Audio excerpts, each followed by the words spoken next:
ഒരു പ്രധാനപ്പെട്ട കാര്യം പറയാൻ വേണ്ടിയാണ് ഞാനിപ്പോ ഇങ്ങോട്ട് വന്നത്. ലൈംഗിക അതിക്രമ ആരോപണം നേരിട്ട യുവാവ് ആത്മഹത്യ ചെയ്ത സംഭവത്തിൽ ഇപ്പോൾ പ്രതി ഷിംജിത ഇപ്പോൾ പിടിയിലായിരിക്കുന്നു എന്നുള്ള വിവരം പുറത്തു.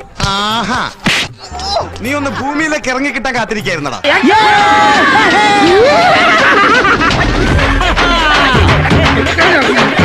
അതുമായി ബന്ധപ്പെട്ട സൂചനകൾ ലഭിച്ചിരുന്നു. ആ ദൃശ്യങ്ങളിലേക്കാണ് ഇപ്പോൾ പോകുന്നത്.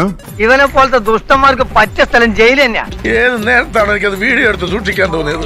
പൊയ്ക്കോ നീ എവിടം വരെ പോകുമെന്ന് കാണാൻ വേണ്ടി തന്നെയാണ് ഞങ്ങൾ വന്നിരിക്കുന്നത്. ഷിംജിത മുസ്തഫ ഇപ്പോൾ പിടിയിലായിരിക്കുകയാണ്. പോലീസ് ആത്മഹത്യാ പ്രേരണാ കുറ്റം ചുമത്തിയാണ് കേസെടുത്തത്. എങ്ങനെയുണ്ട് എന്റെ ട്രീറ്റ്മെന്റ്? കൊടുകൈ കലക്കി കളഞ്ഞു. 2 ദിവസം ലോഡ്ജിൽ ഒളിച്ചു കഴിയായിരുന്നു. തൊട്ടു പിന്നാലെ ഷിംജിത ഒളിവിൽ പോയിരുന്നു. ഇപ്പോൾ ഷിംജിത പിടിയിലായിരിക്കുന്നു. എന്തിനാടാ പോയി വഴി കൂടെ പോണ വയ്യാവലിയായിരുന്നു വാങ്ങണത്? അയ്യോ അതിപ്പോ പുതിയതൊന്നും അല്ലല്ലോ, ഇവന്റെ സ്ഥിരം പരിപാടിയല്ലേ. ബസ്സിൽ ലൈംഗിക അതിക്രമ നടത്തിയെന്നുള്ള ആരോപണമാണ് ദീപക് എന്ന യുവാവിന് നേരെ ഷിംജിത ഉയർത്തിയത്.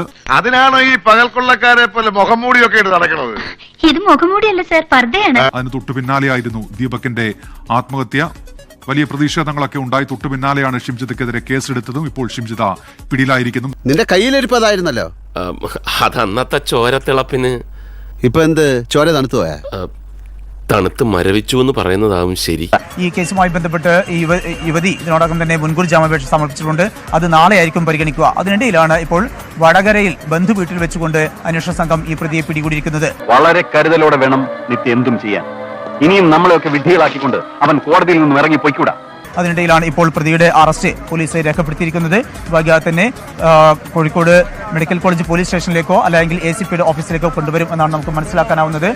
അവനെ കിട്ടിയേ ഞാൻ അവനെ അരിഞ്ഞു മുളകിട്ട് അങ്ങനെ തിന്നിടോ. കഷ്ടായി പോയി, വെടിവെച്ച് കൊല്ലണപ്പ അതിനെ. എടാ, സമൂഹത്തിൽ നിലയും വിലയും ഉണ്ടാവണമെങ്കിൽ ജയിലിൽ കിടക്കണം. പലരും മഹാന്മാരായത് തന്നെ അങ്ങനല്ലേ? സാറേ, എന്നെ എങ്ങനെങ്കിലും ഒന്ന് രക്ഷിക്കണം. അയ്യോ നോ നോ നോ, അവനവന്റെ കയ്യിലിരിപ്പിന്റെ ഗുണം അവനവൻ തന്നെ അനുഭവിച്ചു തരണം. താൻ നിരന്തരം ചെയ്യുന്ന കർമ്മങ്ങൾ താൻ അനുഭവിച്ചിടുക. ഇവിടെ ഈ വീട്ടിൽ നിന്ന് പലരും ഈ പ്രതിയെ കാണുന്നതിന് വേണ്ടി മെഡിക്കൽ കോളേജ് പോലീസ് സ്റ്റേഷനിലേക്ക് പോയിട്ടുണ്ട്. അവർ പറയുന്നത് ഇവിടെ വരണം, ആ പ്രതിയെ ഇവിടെ കൊണ്ടുവരണം എന്നുള്ള ആവശ്യമാണ് അവരിൽ പലരും ഉന്നയിക്കുന്നത്. അവന്റെ കച്ചവടം നിർത്തിയാലല്ലാതെ എനിക്ക് മനസ്സമാധാനം ഉണ്ടാവില്ല എന്റെ രമണ. എനിക്ക് നിങ്ങളുടെ വികാരങ്ങൾ അറിയാം. നിങ്ങളുടെ ധാർമ്മിക രോഷത്തെ കുറിച്ച് ഞാൻ ബോധവാനുമാണ്. ഒരു സാധാരണ പൗരന്റെ സ്ഥാനത്ത് നിന്നുകൊണ്ട് പറയുക, നിയമം നടത്താൻ അനുവദിക്കണം. നിലവിലത്തെ സാഹചര്യത്തിൽ അതിന് സാധിക്കാത്തത് ഈ മെഡിക്കൽ കോളേജ് പോലീസ് സ്റ്റേഷന് മുന്നിൽ വലിയ രീതിയിൽ ആളുകൾ തടിച്ചുകൂടുന്ന സാഹചര്യം ഉണ്ടായിട്ടുണ്ട്. ഈ പ്രതിക്കെതിരെ ഒരു പ്രതിഷേധം ഉണ്ടാകാനുള്ള സാധ്യതയുമുണ്ട്. ആ കേൾക്കുന്നത് നിങ്ങൾക്ക് വേണ്ടിയിട്ടുള്ള കൊലവിളിയാ. അതെ സാർ, ഞങ്ങളിപ്പോ ഫേമസ് അല്ലേ? ഫേമസ് ആയവരെ കാണാൻ ആൾ കൂടും വെച്ച് വെക്കൂ. ആണോ?